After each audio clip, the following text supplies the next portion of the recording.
Thank you so much for joining us for this afternoon session of our International Symposium on Conservation Impact 2020. We are so glad to have you here with us today. We had a great morning session for those of you who were there. We had our Connectivity Challenge finalist pitch and announced a winner, which was a very difficult decision made by our judges. So we are very excited coming from that and going now into our workshop on communicating effectively in rural communities. Just a few little bits of housekeeping before we get started. So we really would ask you to be as present as possible. And one of the things that means is keeping your video on so we can see your lovely face, but keeping your audio on mute, at least during this initial presentation part. We will spend quite a bit of the time today in a workshop where you'll be able to speak in a small group. And so until then, just ask you to stay on mute. If you haven't already, if you can just rename yourself, hover over your own name or video, and you press those three dots so we can see your first and your last name and your organization where possible. We do have some built-in breaks, so please stay close to your screen up until then. Just use those breaks if you need to step away. And also actively participate both in the breakout networking workshop and then in the polls that we'll have throughout the day. You can also use the Zoom chat to share links, resources, thoughts, reactions. We would love to hear from you that way throughout the day. And then with that, I want to briefly introduce Carrie Frickman. She is our graphic recorder. She will be graphically recording the day through pulling out the main themes and resources and other things that happened today. Carrie, do you want to say hello really briefly? Sure, thanks Dominique. Hi everyone, nice to see you all this afternoon. Wonderful. Thank you, Carrie. So you can find her by looking for graphic recorder in the participant list. She's going to switch over to her iPad now, and then certainly during the breaks and at the end of the day, we'll be checking in with Carrie to see what she's seen and heard and what the themes are from the day. All right. With that, a very quick agenda. So we're going to do some quick introductions. And then we will spend the next hour and a half hearing from some really excellent presenters. So these presenters will both share their own personal experiences working in rural communities, as well as research on communicating effectively in rural communities. So we have Kendall Edmo from the Blackfeet Tribe, Angelina Gonzalez-Aller from the Center for Large Landscape Conservation, who will be sharing personal experience. Then we have Ben Alexander from the Resources Legacy Fund, who will be sharing some of his research. Teresa Martinez from the Continental Divide Trail Coalition, and Simon Sotelo from the Silver City. He's the community ambassador, works with Teresa on the Continental Divide Trail Coalition. And then lastly, Robert Bonney from Duke University, who will also be sharing some of his research. After that, we will have a quick break, and then we will spend an hour together in small groups with the facilitator to talk about some of the challenges and opportunities working in rural communities, and particularly building off of the presentations that we'll be hearing. We will then come back and report out and have some synthesis and a discussion of lessons learned before we wrap up. Really briefly before we start, I want to just tell you a little bit about the Salazar Center. We are at Colorado State University, and we support and advance the health, resilience, and connectivity of natural systems and human communities across North America. We take an intersectional approach to build bridges to connect academic research, community practice, and policy development. And we welcome you to follow us and check out our website at salazarcenter.colostate.edu. You will find a wealth of resources, including past events, webinars, case studies, and other ways to share best practices on the issues that we work on. You can also follow us on our various social media, Twitter, LinkedIn, and Facebook. With that, I want to introduce my colleague, Beth Conover, who will take it from here. Beth. Great. Thanks, Dominique, and hi, everybody. So happy to have you all here today with us for this workshop. As Dominique said, the Salazar Center exists in part to convene folks to address best-in-class practices in conservation across North America, and we are really thrilled to be able to host this workshop today. Before we begin, Colorado State University acknowledges with respect that the land we are on today is the traditional and ancestral homelands of the Arapaho, Cheyenne, and Ute nations and peoples. This was also a site of trade gathering and healing for numerous other Native tribes. We recognize the indigenous peoples as original stewards of this land and all the relatives within it. As these words of acknowledgement are spoken and heard, the ties nations have to their traditional homelands are renewed and reaffirmed. CSU is founded as a land-grant institution, and we accept that our mission must encompass access to education and inclusion, and significantly that our founding came at a dire cost to Native nations and peoples whose land this university was built upon.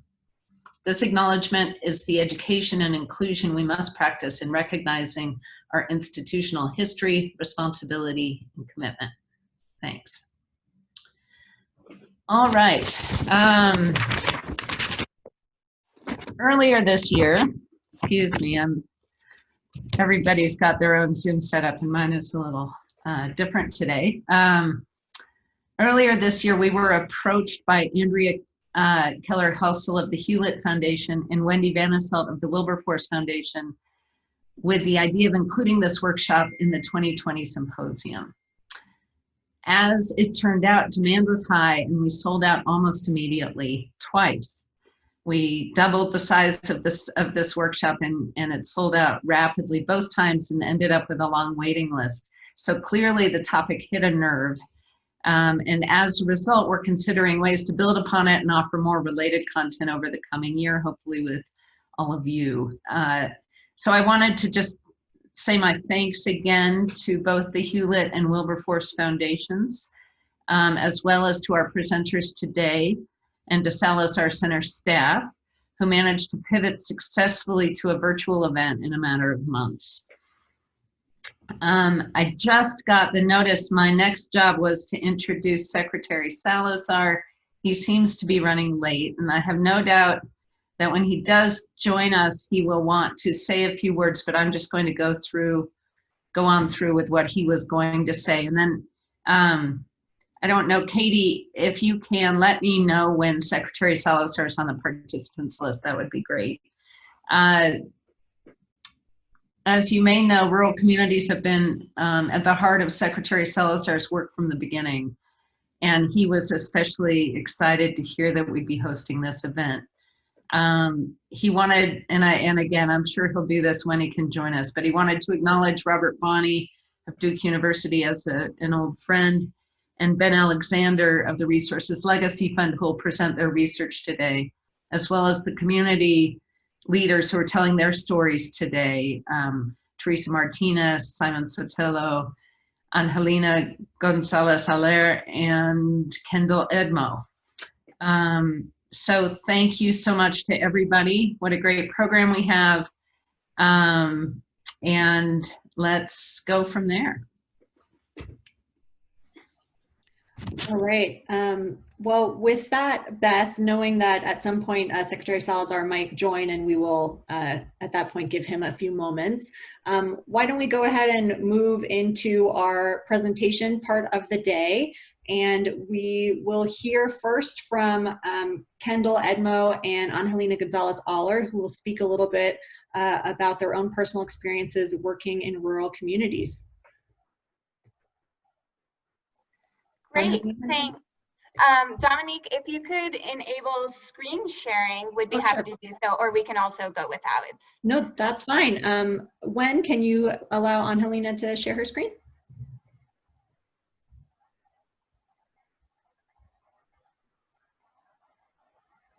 We have just a few pictures because yes. know it's Blackfeet Nation is such a beautiful place. We can't resist. We'd love to see it. You should be able to share. This. So let me hop into this really quick. So hi everyone. It's a pleasure to be here with you today. Kendall and I are going to share some lessons that we've learned as part of a myriad of different programs that have been developed in partnership between the place of my work, which is the Center for Large Landscape Conservation based in Bozeman, and Blackfeet Nation in Montana. So much of what we share today can be adapted and emulated elsewhere, particularly in Indian country, since we are talking about Blackfeet Nation. But we do want to point out that each tribe is unique, and Indigenous people's lived experience varies from place to place. There are some common realities they share in the experience of colonization. So those are very important things to consider and be prepared to address. So as we move through sort of this mishmash of tips and tricks and things that we have learned in the course of our collaborative process, look for common threads, but really be prepared to undertake the additional work and preparation that is centered on the history, people, and landscape in which you work. So I would just like to extend my appreciation towards Beth for her acknowledgement of the Indigenous people's land she is working on. So thank you very much. I feel that as conservation practitioners, it is your responsibility to know the history, territories, and treaties of any place where you work or live. All right, so the present reservation is located in northwestern Montana. It's bordered by Glacier National Park to the west, Alberta, Canada to the north, and the Badger to Medicine to the west and southwest. The reservation covers 1.5 million acres. It's larger than Delaware and nearly twice the size of Rhode Island. The land elevation varies from 3,400 feet at the east end to over 9,000 feet at Chief Mountain to the west. The Blackfoot Confederacy consists of 4 bands. From north to south are the Siksika, Kainai, the Northern Piikani, and the southernmost are Montana's Blackfeet Nation, the Unscopi Piikani. Yeah, so while the bulk of Montana could fall under that rural category, Blackfeet Nation definitely falls into that and is a great choice for this workshop today. Many folks travel a minimum of 2 hours to reach major commercial centers. So it is definitely rural and definitely beautiful. So pictured here is Stephen Mather and Horace Albright in 1915 meeting with representatives from the Blackfeet Tribe. So this is actually before Glacier National Park was formally established. Stephen Mather was the first director of the National Park Service. Horace Albright was the first assistant director under Mather. And both of these men cited personal encounters with John Muir as their motivations for working at the Park Service. Founded on the wilderness model of exclusion, Glacier National Park remains an ever-present reminder of the tenuous relationship the tribe holds with the environmental movement and its modern-day iterations, including my current place of work and myself. The point here is that knowing the history of the landscape you work on and the legacies that others have left is an essential step in being able to position yourself in an authentically humble way to build healthy, lasting, and successful partnerships. So as you're working in Indigenous communities, something to be aware of is that it takes time, and that the most appropriate speed of collaboration is the speed of trust. Relationships must come before work. This requires reframing the way in which you approach your work.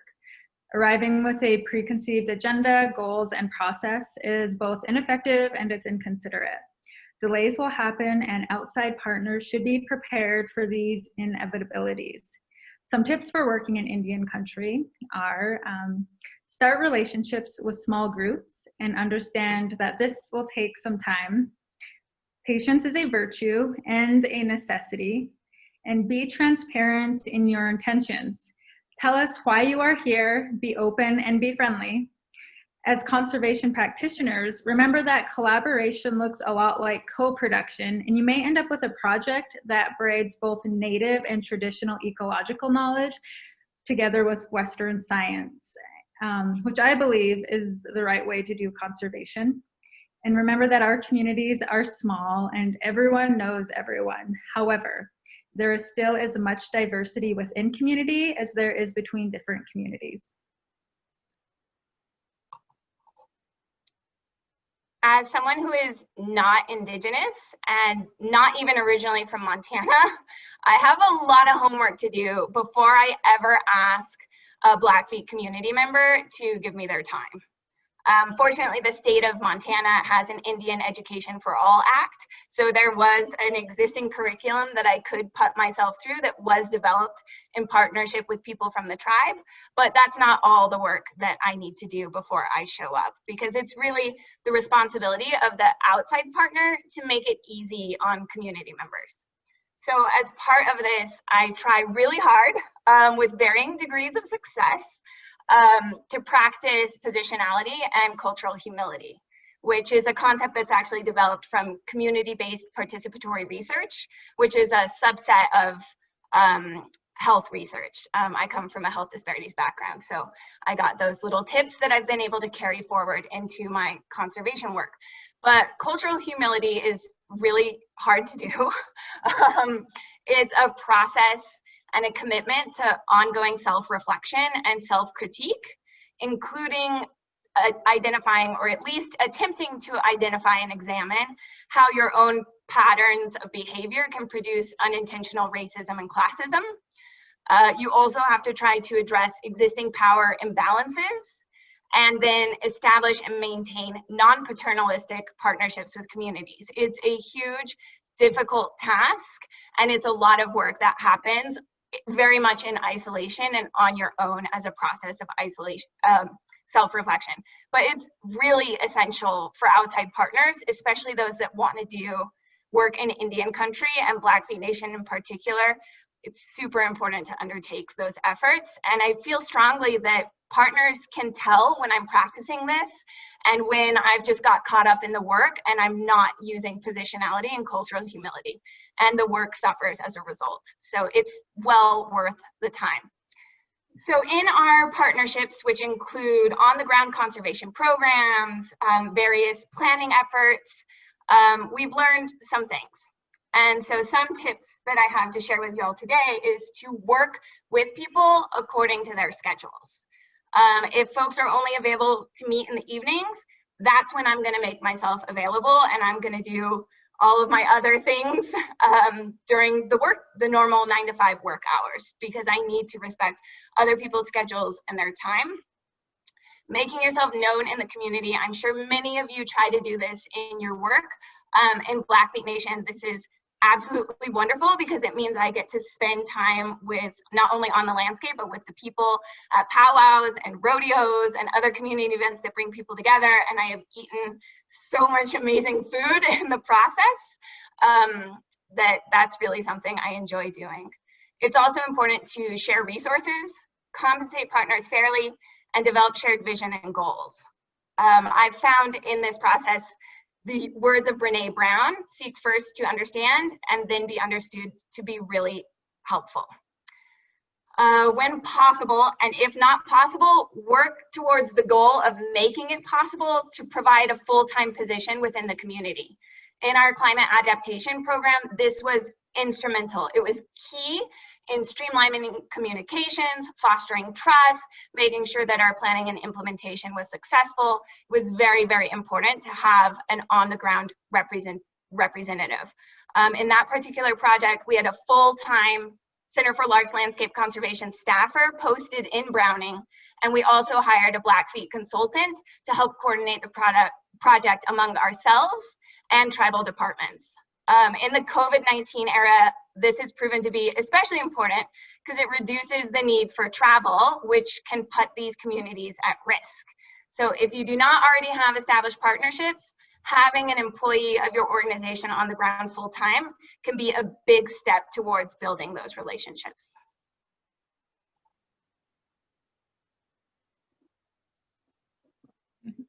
So when working in Indian country, be certain to work within the systems of our community. One person cannot and should not be expected to represent the entire community. Get to know others who are doing similar work, learn about programs, organizations, and policies that exist within the community, and be sure to include critical institutions like tribal government representatives, such as the Blackfeet Tribal Business Council, the Tribal Historic Preservation Office, and the Institutional Review Board at the college in your process.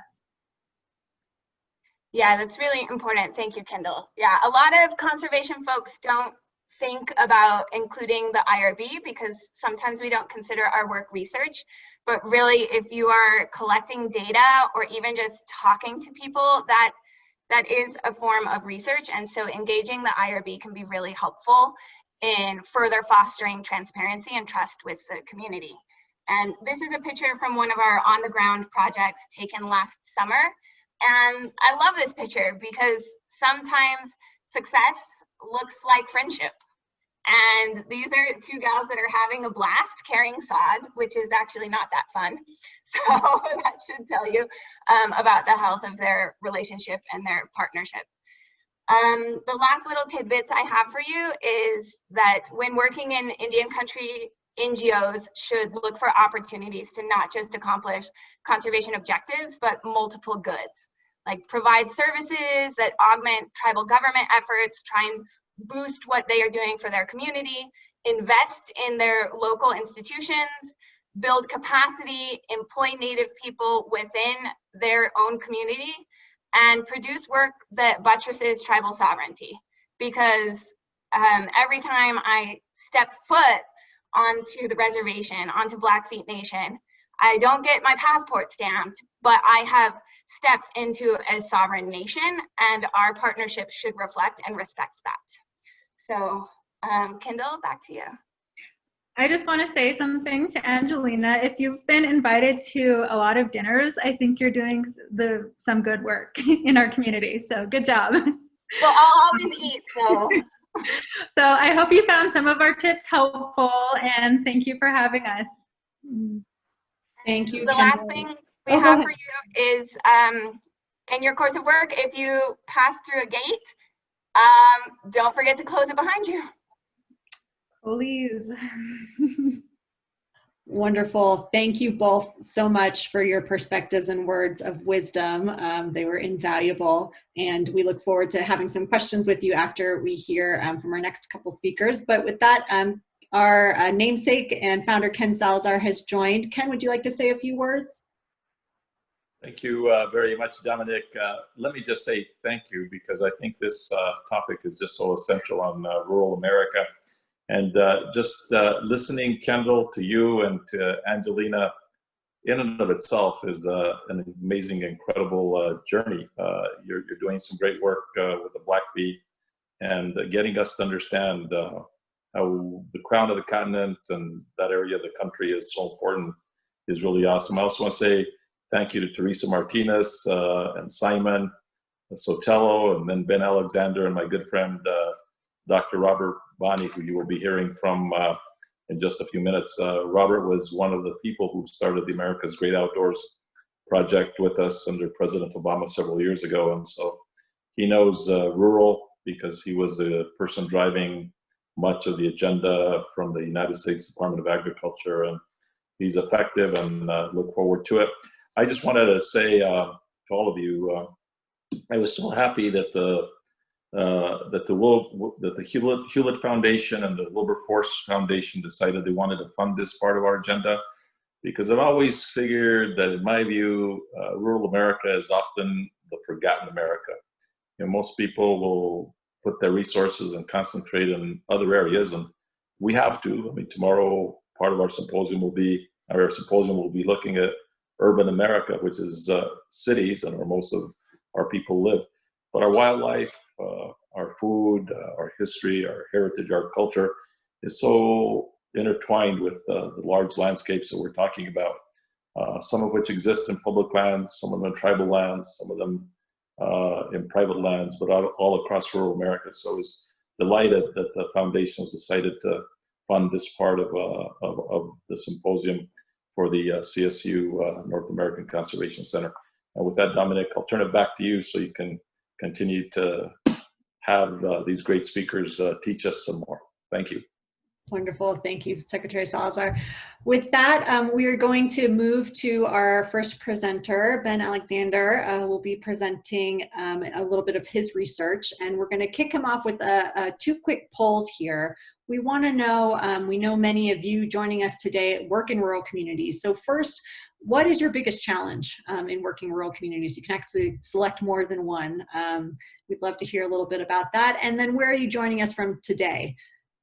what part of the US, Mexico, Canada, or are you calling in from somewhere else? If you want to take a minute to vote, and Ben, if you want to get ready to share your screen whenever you're ready, we'll get started with that. One more minute to vote here.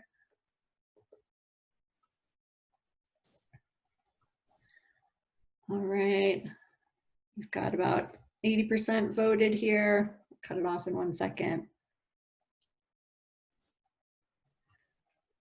All right, it looks like building trust is the biggest challenge, maybe not surprising, and certainly building off what Angelina and Kendall shared. And in terms of where, certainly heavily weighted toward the Mountain West, but really across the board, some folks from Canada, from elsewhere, and across the US. So excited to have you all join us today.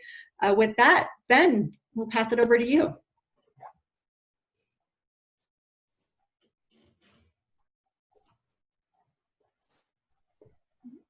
Ben, looks great. We can't hear you yet. Yep. Can you see my screen, Dominique and everybody? Yep, looks great. Well, good afternoon, everyone. And tremendous to be able to join this lineup. Really enjoyed the comments from Angelina and Kendall and Secretary Salazar and Beth, your introduction. Dominique, thanks to you and the team for organizing the event today. I can only imagine what the pivot from in-person to virtual entails, and thanks for making everything work today. So I want to build on the comments from Kendall and Angelina and talk a little bit about some of the challenges and opportunities for working in rural places based on some research that I did last year with the support of some academics at public land-grant universities in Montana, Wyoming, and New Mexico. And I want to try to sort of frame out some possibilities based on that research, but also to think about intervention points or places where conservation advocates can think about constructively engaging in broader community needs and opportunities as they build a voice for conservation, not just protection, but restoration, and a kind of lived relationship to the natural world that is so integral to what it is to be rural, as Secretary Salazar pointed out. So I'm going to try to do sort of three things: offer some general comments at the outset, talk about my research lessons, secondly, and last, kind of talk for a second about what this work is like in this moment of crisis that we're in, because we're in a very particular moment right now, both with our public health issues and the economic recession that ensues from those challenges. And at least if you're in the Intermountain West and the coastal West now, you're experiencing wildfire as an immediate impact related to climate change and its impacts on our lives and livelihoods and well-being and economic activities. So I want to finish by talking a little bit about this crisis moment and whether that's a challenge or an opportunity for us right now in working in rural places. So first, as has been stated, rural places are small by definition. There are not a lot of people. They're often characterized by wide open spaces in the West and low population density. They're often isolated, though not necessarily isolated, either physically or informationally. They are historically tied, and more so than urban places today, to the land through subsistence activities, as well as a suite of extractive or other basic industry forms of economic pursuits. The key thing about rural, particularly in the West, is that it's not homogeneous. It's hard to talk about rural, we can in terms of low population density and small population size, but there is no one rural.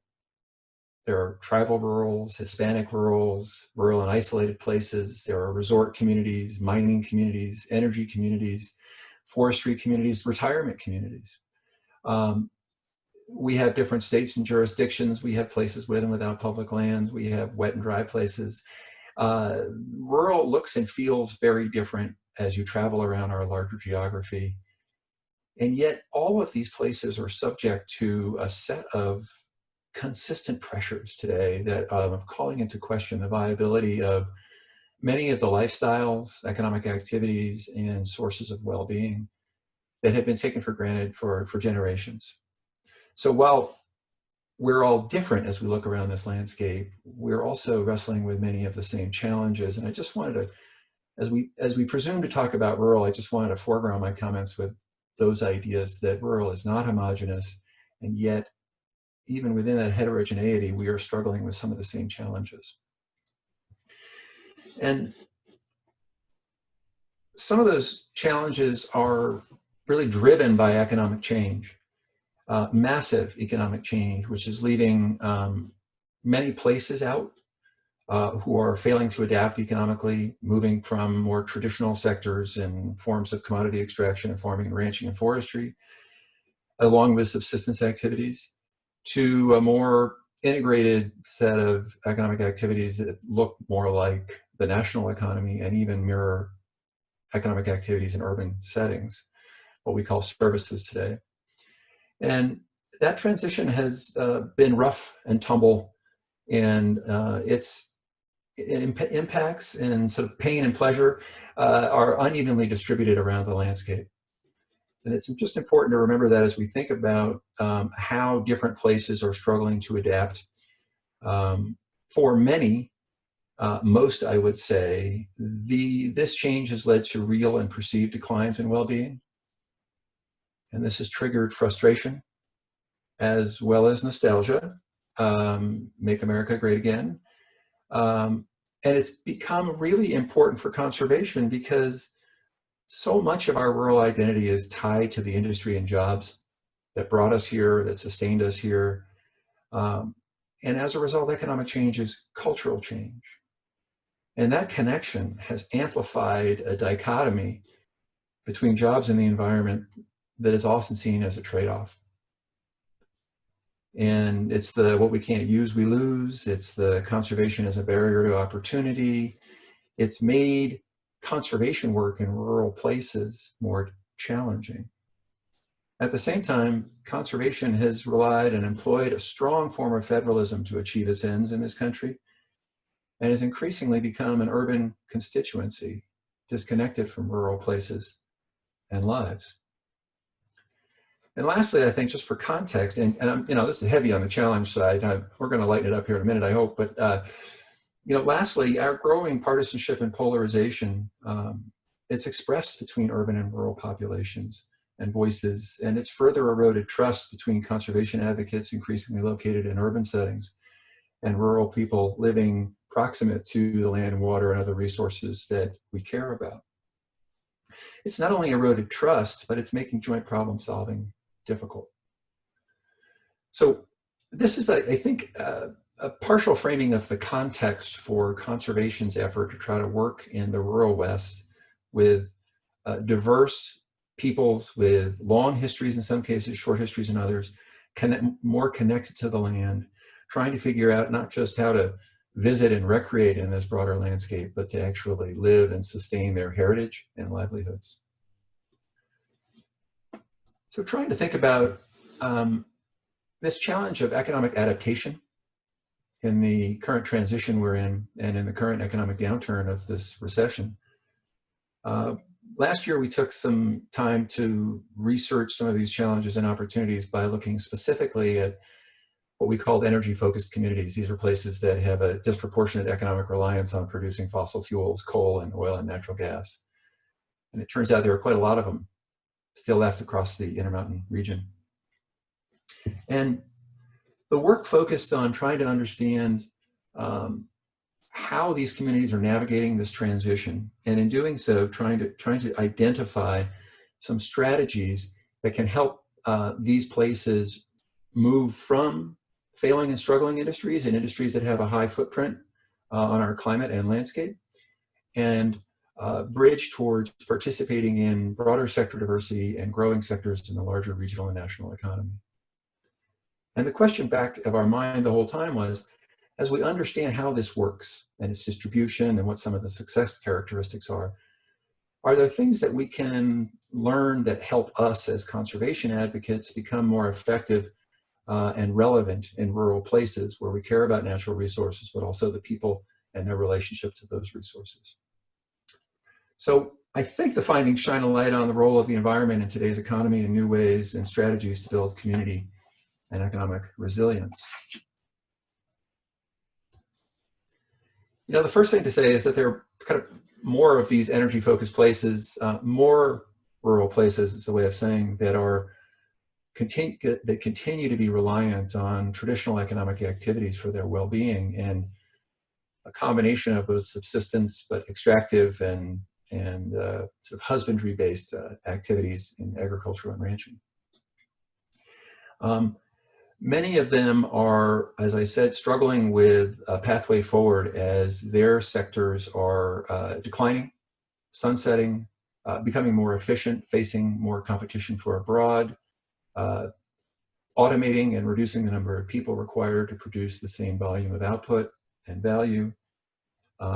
So we spent a little bit of time trying to think about, well, we're using energy-focused places as a proxy for broader resource-dependent economies and places across the rural landscape here in the Intermountain region, but we're really trying to figure out, well, where are they, and can we find examples of places that in the last 17 or so years are diversifying their economies successfully, and what are those places, or what can we learn from them? Energy-focused places have particular deep challenges to diversification because of the high wage rate of those sectors and long-term underinvestment in other industries. So they tend to have very narrow industry structures, and they tend to have deep ties to those activities and a reluctance to move beyond them. So it's a great way to say, well, what's almost the most difficult worst-case environment where you're going to try and make a connection between conservation and economic futures? Well, we didn't find as many places as we'd hoped that had actually successfully diversified their economies, but we found quite a few.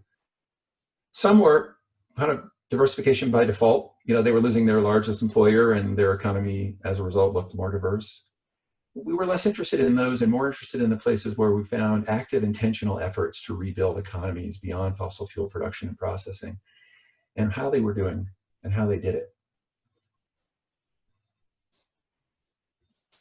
The first thing we found is that this shift from a single industry or a large set of employers, a few large employers, to an alternative forms of economic activity, it almost never looked like another large employer coming in to replace that large employer. It almost always looked like a mix of small and medium-sized businesses beginning to grow, mature, develop into clusters, create strengths and synergies among them, and new trade relationships with customers within and outside the region. But it was confusing for people in a place as they were trying to figure out, were they committed to what they had been doing? Were they willing to invest in what they might be doing? And they had limited resources in these transition moments. Do they invest in defending past advantage, or do they invest in creating new advantage in tomorrow's market? And that had hamstring a lot of places. Many are in denial about the nature of economic change and its requirement for future prosperity. And there's a real reluctance to think strategically about what it will take to succeed. I spent a lot of time in the research talking about some of the competitive strategy insights that are relevant for communities trying to transition their economies, and the importance of focusing on which industries are potential success avenues for places based on location, assets, skills, and interests, and only secondarily focusing on how you will win or succeed within those industry segments through either a low cost or a differentiation strategy. And so I don't have time to go into that today, but it turns out that it's complicated work. But what's often left out is an important strategy focus about reorienting economies, because economics is cultural and because people are so deeply tied to where they are and what they have been doing. Now, we took a look and said, hey, well, if we could, verse conservation advocates and understand better ourselves how to do economic development, maybe we could find some commonalities here that we could apply across our work. And so we looked at the common approaches, everything from recruitment to scaling to low-cost strategies to differentiation to capital needs and infrastructure needs, workforce retraining, economic gardening, entrepreneurship focus, industry clusters, up and down. And in fact, all of these can work, but none of them are a one-size-fits-all approach to rebuilding declining or failing rural economies. In fact, we found that instead a context-sensitive approach can succeed, and can succeed in most places, modestly in some and tremendously in others, if we understand where we are, our competitive strengths and weaknesses, and can build the supporting human and physical and investment infrastructure around those efforts. So the key thing is there's no panacea, there's no one approach. The idea is that it's a context-sensitive challenge. And it was really out of that insight that we developed a theory of change here for how you could think about, we could really fill in the blank here: community renewal, economic revitalization, adaptive capacity for economic transitions, thinking about current assets in new ways, including natural assets. So we tried to marry the literature around community resiliency and economic strategy together here as we thought about this. And then as we looked at 3 case studies in Farmington, New Mexico, Colorado's North Fork Valley, and sort of a twin case study in Wyoming and the Powder River Basin in Sheridan and Gillette. And when we got on the ground and talked to people, we realized that change doesn't happen unless there's some major rupture in a community, such as the closure of a coal mine or major layoffs due to declining demand or commodity pricing, new regulations which either create or foreclose a market. But the rupture is very different depending on how it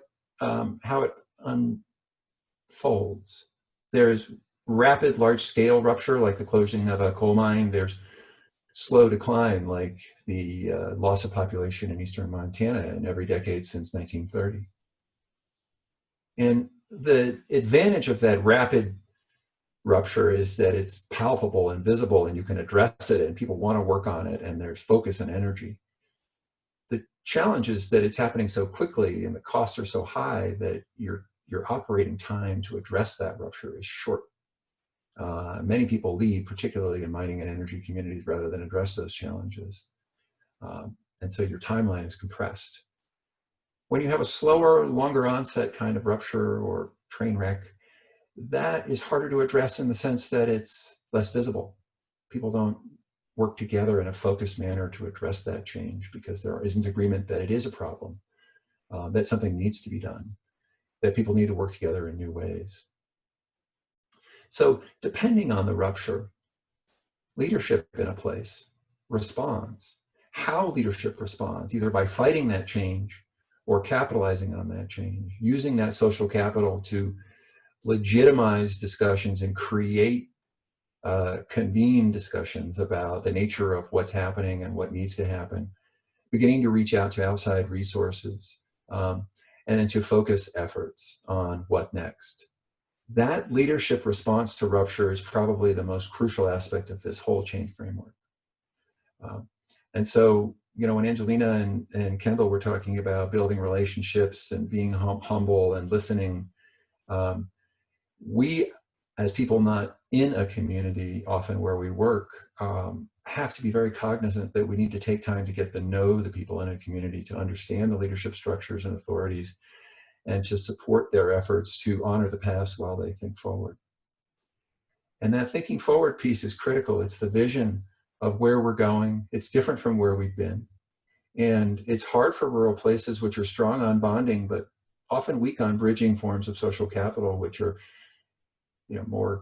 lend themselves more to experimentation and risk and diversity and this idea of experimentation. So the new vision really needs to express some sort of a plan and a roadmap for where we're going and how we get there. It's not adequate as a strategy for how to implement that in a competitive way to actually reorient a community and succeed in a business term.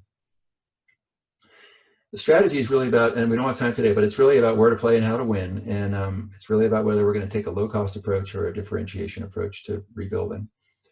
The resources, and this is where, again, conservation advocates can be tremendously helpful. It takes financial, infrastructure, technical, and skill resources to rebuild economies, to retrain workers, to rethink a core infrastructure, and capitalize on it on the part of small businesses, and then scale those businesses.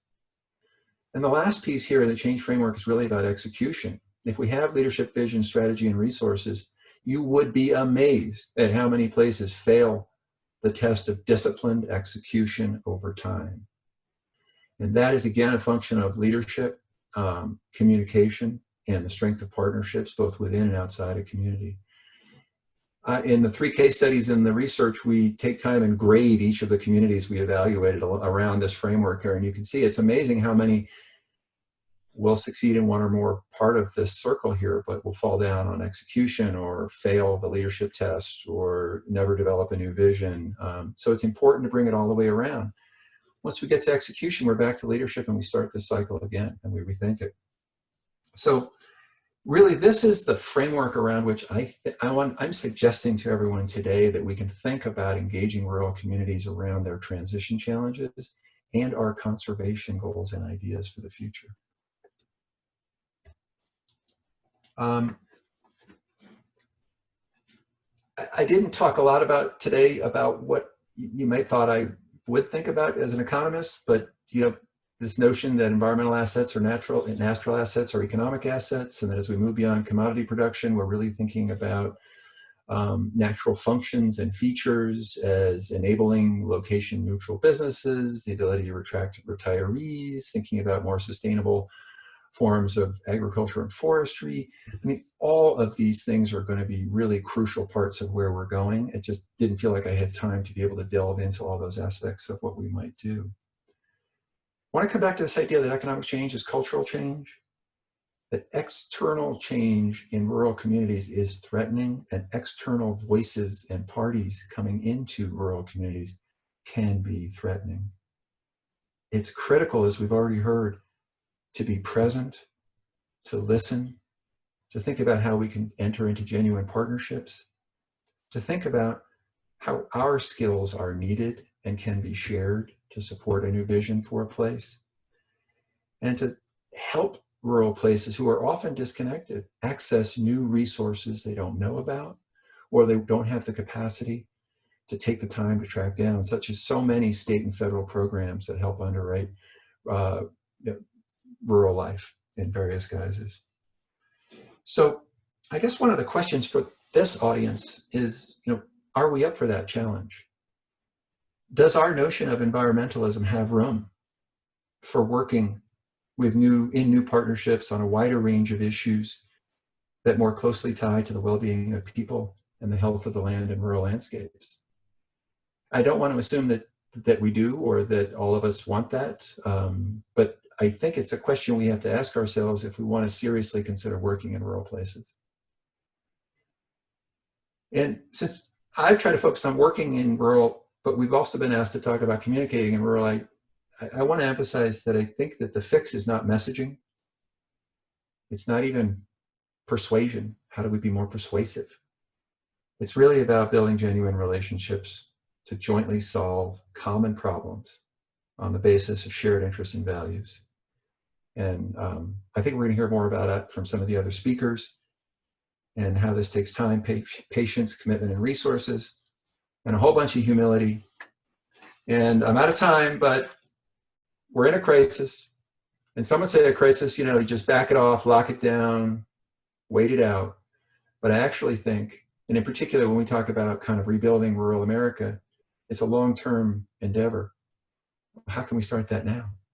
Well, I want to suggest that I think a crisis pushes us, all of us, to reconsider basic assumptions.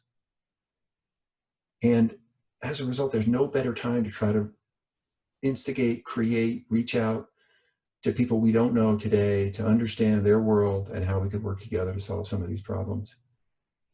And I think more advocates and organizations and funders are interested in that now, as we see our country fraying along regional, racial, financial, and other dimensions. We have to think about this common ground opportunity to rebuild. Thank you for your time and attention, and I really look forward to visiting with you in the Q&A and in the breakout sessions more about these ideas. Thank you so much, Ben. So much to unpack there. Definitely looking forward to the workshop portion. We have a few minutes for questions for both Ben and Angelina and for Kendall.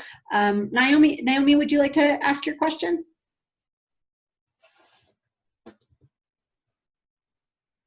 Hi, thank you. Yes, I'm curious. You didn't, on the data on the set of the different economics, you didn't have pull out recreation or nature-based tourism. And I, as somebody who, I work for National Wildlife Federation, and we always talk about boosting the outdoor economy. And certainly some of the industry people have been putting out the numbers, but I'm curious if, if that's one of the trends and if that can be actually really a substantial part of an economy. I know now, obviously it's not, but in the future, it seems like travel is a big industry. Oh, others may want to address that question, but I'd love to just chime in, Naomi. I absolutely think recreation is going to be a critical part of it is today and the future. It's a large and growing industry across our region. It is, as you know, along with travel and tourism generally, one of the hardest impacted sectors of our economy in the current recession, and it is one of the sectors that analysts predict will take the longest to recover. Even though we are seeing many urbanites come to our rural places and national parks, we're seeing a lot of visitation. So the West may actually have some advantages because people are seeking healthier outdoor educational and educational opportunities around scenic and attractive landscapes, and that does play to our strengths. We'll have to see how that plays out, but I want to just tell you, we didn't talk a lot about it today, but recreation, particularly outdoor recreation around natural amenities and assets, is going to be crucial for rural America, and it's a tremendous bridge building opportunity as well. But I just say, I thought that with the pandemic, they're expecting a big boom in travel right after it because people will have been home and that they actually thought it would, I thought it would respond quickly, not you're saying it would take a long time, maybe because people are fearful, but maybe more local, like in a country, within a country, not like from using airplanes. Is it the airplane issue? I guess I'm just. Well, I think we're seeing different forecasts, and as economists love to say, if you show me a forecast, I'll show you somebody who's flat out wrong. So we're making educated guesses about it, and some will see, of course, a quicker recovery, and some will even see opportunities, and I think some of our rural communities will have them. Other forms of tourism are going to take longer, particularly indoor and concert and large event types may take longer, so we'll have to see. Wonderful. And just want to give Angelina and Kendall, if you have anything to add, how you see tourism as part of the work that you do. We'd love to hear from you as well. And then maybe we can take one more question. Yeah, so unfortunately, I think Kendall had to hop off. She works full-time for her tribe as a TIPO officer, and she's also doing her master's thesis right now. So I will endeavor to do my best in her stead. I do know that Montana has a lot of tourism embedded in its economy, and that's certainly true for Blackfeet Nation, which holds 4 out of 5 of the entrances to Glacier National Park. Unlike a lot of other national parks where you can get to anywhere from inside, that's not the case with Glacier. It's like there's one road along the western side and then there's some spikes along the eastern side. So Browning and Blackfeet Nation sees a lot of traffic with folks headed into the parks. That's been a very big concern during COVID, and they have been successful in closing those entrances to the park to protect and support their community. But Blackfeet Nation is also, like a lot of places, trying to move away from extraction-based industries, including oil and gas. They just successfully got the cancellation of several leases in the Badger II Medicine, which is a great success. Kendall was instrumental in that, so I wish she was here to get some applause and kudos. But they are also looking at the possibility of creating a Blackfeet conservation area that's quite a ways down the road, but the tribe and the Blackfeet Tribal Business Council is very active in that, have been undertaking studies and reviewing it, and it is on the agenda, so it's happening there as well. Thank you, Angelina. We'll do one more quick question. Andy, would you like to ask your question, and then we'll move on to our next presenters. Awesome, thanks, and hi, Ben. Good to see you from up here in Alaska. Quick question for you. I really appreciated your point that you can't replace one big thing, or you often don't, with another big thing. One thing I'm grappling with up here, though, is when you don't have that next big thing, but you have a suite of small things, what do you do when the small things don't obviously pencil out to replace the void of the giant that's leaving? Because oil's past its heyday up here. We're facing a transition. And I'm having a hard time figuring out how to communicate that. Yeah, Andy, I think one of the challenges of the work is that the future rarely looks as rosy in the immediate transition than where some of the resource-rich places are coming from, and that's part of the resistance to change. Many places will be looking at downsizing, lower wages, the need to lose healthcare, going back to college, vocational schools to reskill. They see other people succeeding where they don't. All of those things are just, you have to be aware of. And we could talk about trying to make the world something it isn't. But if we're trying to succeed in the world we live in, we just have to be honest about the challenges and what the pathway forward is. The fact is that it's hard. We've got to start with baby steps. There was a great quote from the chamber director in Cody the other day in an interview, and he said, look, people find it so hard to sustain the focus. It's not a social media cycle, a news cycle, or even a political cycle. Economic development is a marathon. And I'm struggling to keep people engaged for that length of commitment. But I think what he did with that quote was suggest that it is a long-term game, and that we do need to think about short, medium, and long-term outcomes that we can use to energize folks and to build momentum as we broaden participation in whatever efforts people are excited about. So, Andy, I would encourage you to think about one short-term success story that you could create as you look to longer-term outcomes that are going to be harder to realize, but are ultimately going to be more important. Thank you. And thank you all for the great questions. We'll continue to talk in the chat and hopefully can answer some of these other ones.